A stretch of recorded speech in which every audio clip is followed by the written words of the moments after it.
Hello, in this video we're going to go over a little bit of Matlab. So what we've got here is a discrete time feedback control system where we've got a discretized system here, second order. We've got an ideal sensor, and we've got negative feedback, so negative unity feedback, reference, error, and what we're looking at to begin with, as we did so in the lectures, is just the use of proportional control gain in the feed forward path. So this is the closed loop, so CL, transfer function that we've derived based on this system here with negative unity feedback, and initially a proportional gain control value has been set, a value of 0.5. So what we can do is we can determine the poles. Here, poles and the 0 because it's got 1, 0 and 2 poles. So the root to the numerator pole 0, and new root to the denominator are the poles. And you can see here the poles and the zeros for this particular gain value that's been selected. We can also plot the system response given that proportional control gain. And then finally, as we went through in the video and we looked at, we used root locus to effectively tell us where the path of the poles are going, subject to the proportional control gain being increased. Okay, and obviously these then, every kind of location here, as you increase the proportional control gain from 0 to infinity, at some point you obviously become unstable, so you want to keep that actually KP value within a range.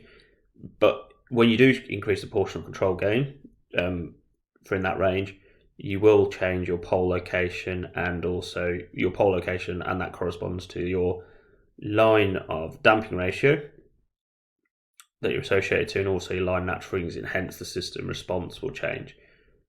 What I now have here is the Matlab script that we'll be going through. So the first line, just CLC clear, close all. So that'll clear everything here, close all your graphs that are open.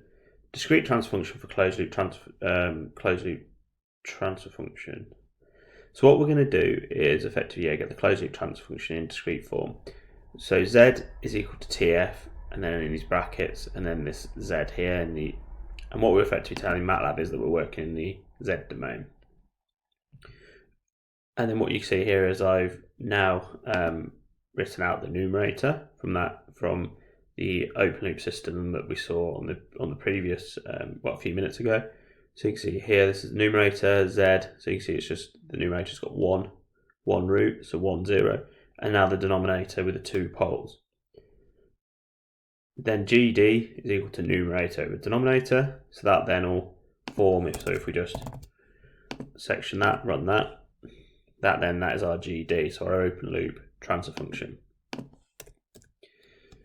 Proportional control gain, originally, if you remember, if you looked at the example using the root locus, the proportional control gain for this particular transfer function, a value of 1.05, actually gave us a marginally stable system. So we'll keep that like that at the moment for this example. And then you can see here the closed loop transfer function, so KP multiplied by the numerator over the denominator plus KB multiplied by the numerator. So again, let me just section that off, and then I'll run this section. And then you'll see GD closed loop. And if I just extend this, you'll see here, this is your open loop transfer function, closed loop transfer function. You'll obviously notice that coefficients are not the same. And then what we're going to do now is apply a step input. So to do this, you can see this line here, step GD CL, so closed loop. And then we're going to run this step input for this time period. So from 0 to 10 seconds with intervals of TS, because we've got a discrete system, so TS is the sample interval. So in this case, TS is equal to 1. We'll keep that constant at the moment. Don't worry about changing that. And then see here, we'll just put kind of these two dashed lines. So if we run that, let's run that section. You can see here your graphical output. Just extend it so you can see axis. The axis are amplitude and time, and you'll see that the system is as you would expect, so it's marginally stable. You've got a system there that's say time's there, so I can't quite extend in my window, but you can see the system continually oscillates. And then if, say for example, let's do a value of 0.5, run section, you can see there we've got a bit of oscillation on the system response.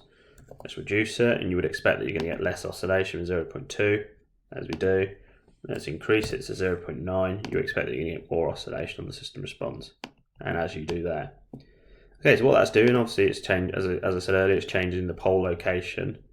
It's changing, it's changing your closed loop transfer function, which is changing your poles, so the roots of the denominator. So if I then go to the pole Z map, on the pole 0 map on the Z plane, and you can see here I'm determining the poles and zeros. So for that out, you can see, just close that down. So you can see here I've got my poles and my zero, and at the moment they're real.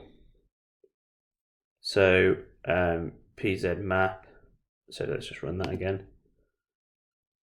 You can see here it's giving me my pole and zero. So let's go back to 1.05 and run that. Let's run that section, sorry. There you can see one of your poles there is effectively on the imaginary axis, and this one here is this one eventually, if you increase it a bit more, it will move towards that zero. So let's just run that again. I'll just run the section, then it will give us the pole Z map. So you can see now that pole now is outside the inner circle. That's moved closer to being captured by the zero. And then maybe let's do 0.1. So you can see now your poles are located here. And if we look at here, you can see that, as you expect, they're a pair of complex poles. And let's just go through increasing them. So 2, 0.2.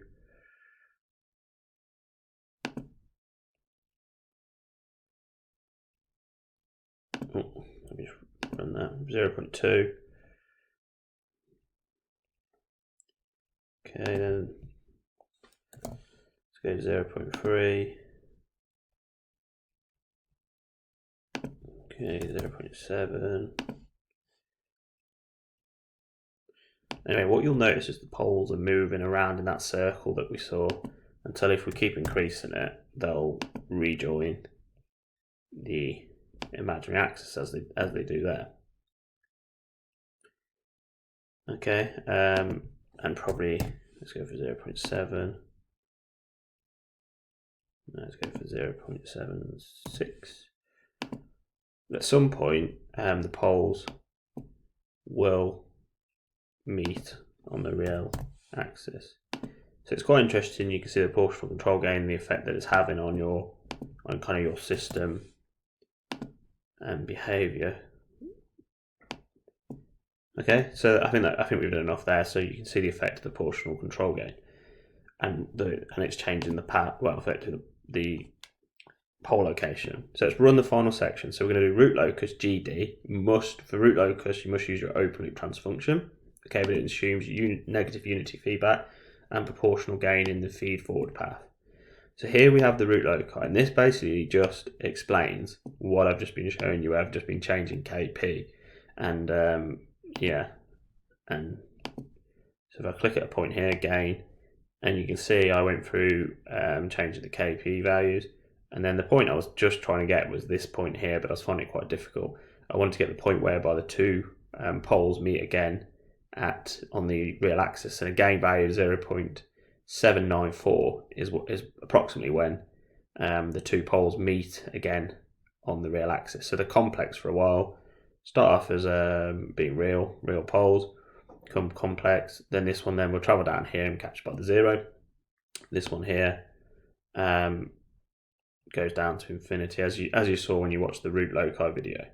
So this is relatively easy to kind of investigate, and it's so useful because it tells you what's going to happen to your system performance initially if we're just looking at overshoot. If you change the gain value, and you can see obviously your pole location is changing, and your damping and natural frequency and changing. So if you want to plot this in your report, make sure you go edit, copy figure, and then paste that figure then into a Word document, and that'll get rid of the grey background because you don't want that in your reports. So I hope this video has been useful. If you've got any questions, please feel free to contact me. Thank you.